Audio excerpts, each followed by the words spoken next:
रामकृष्ण के पास एक आदमी आया, स्वर्ण असरफियां लाया था भरकर एक झोले में,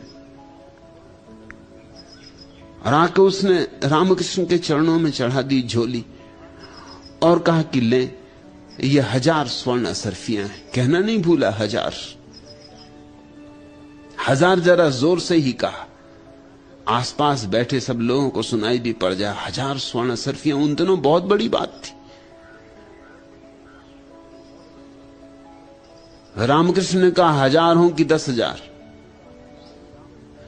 अब ये झंझट इनकी कौन देखरेख करेगा? तू एक काम कर, तूने तो मुझे दे दी ना। उस आदमी ने कहा आपके चरणों में समर्पित है। तो उन्होंने कहा तू मेरी मान, इनको ले जाओ गंगा में सिरा दे, गंगा मैया जाने। अब इनको कौन देखेगा? कभी मैं नहाने धोने जाऊं तो अब इनके पीछे कोई बिठाओ कि देखे कोई, या फिर इनको ले जाओ गंगा साथ, फिर वहां नहाऊं तो भी नहा ना पाऊं क्योंकि घाट पर नजर रखूं कि वो असरफियां कोई लेके ना चल दे। अभी झंझट तू ले आया, चल तेरी भी कट गई झंझट, मेरी भी काट, तू गंगा में डुबा दे। उस आदमी को बड़ा धक्का लगा, ऐसी आशा नहीं थी। उसने सोचा था रामकृष्ण कहेंगे अहो तू है भक्त, हे धन्य भागी, हे महापुरुष, जन्म जन्म के पुण्यों का ये फल है,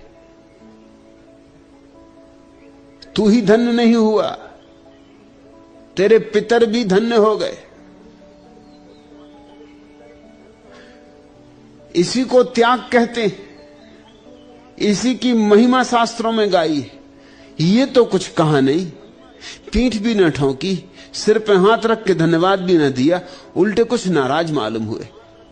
उल्टे कुछ ऐसा लगा कि अपनी झंझट मुझे दे रहा है,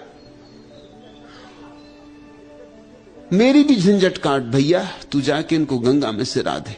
गंगा पास ही बह रही, ज्यादा दूर जाना भी ना पड़ेगा।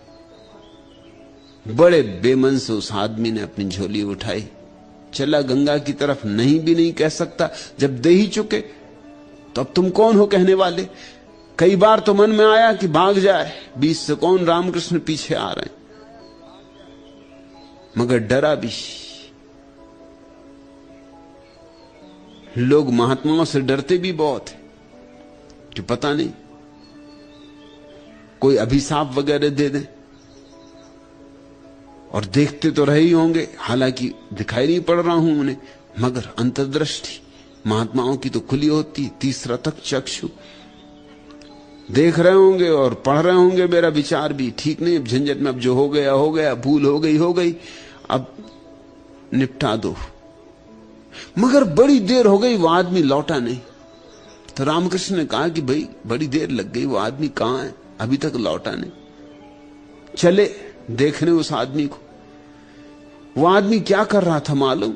घाट पर उसने बड़ी भीड़ इकट्ठी कर ली थी, सैकड़ों आदमी इकट्ठे हो गए थे। वो एक एक असरफी को बजाता था, पहले घाट पे पत्थर पे गिरा के खन खन खन खन उसको बजाता, गिनती करता, 577, फिर गंगा में फेंकता, 578, फिर गंगा में फेंकता। ऐसी धीरे धीरे कर रहा था और खूब बजा बजा के फेंक रहा था। रामकृष्ण गए, खड़े हो गए और कहा कि अरे मूढ़, गिनती किस लिए कर रहा है? जब फेंकना ही है तो गिनती किस लिए? गिनती जोड़ते वक्त करनी होती, फेंकते वक्त क्या गिनती करनी? थैली की थैली फेंक देना था। और ये बजा क्यों रहा है?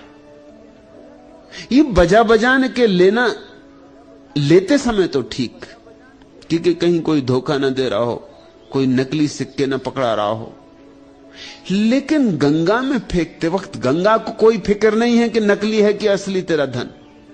गंगा को कुछ लेना देना नहीं कि 999 फेंकी कि पूरी 1000 फेंकी। गंगा कुछ हिसाब किताब तेरा रखेगी भी नहीं। मगर तू मूढ़ का मूढ़ रहा। यह कहानी सोचने जैसी। आदमी इकट्ठे करते वक्त भी गिनता है और छोड़ते वक्त भी गिनता है। जब मानता है कि धन सत्य है तब भी गिनता है, और जब मानता है कि धन असत्य है तब भी गिनता है। दोनों हालत में गिनता है।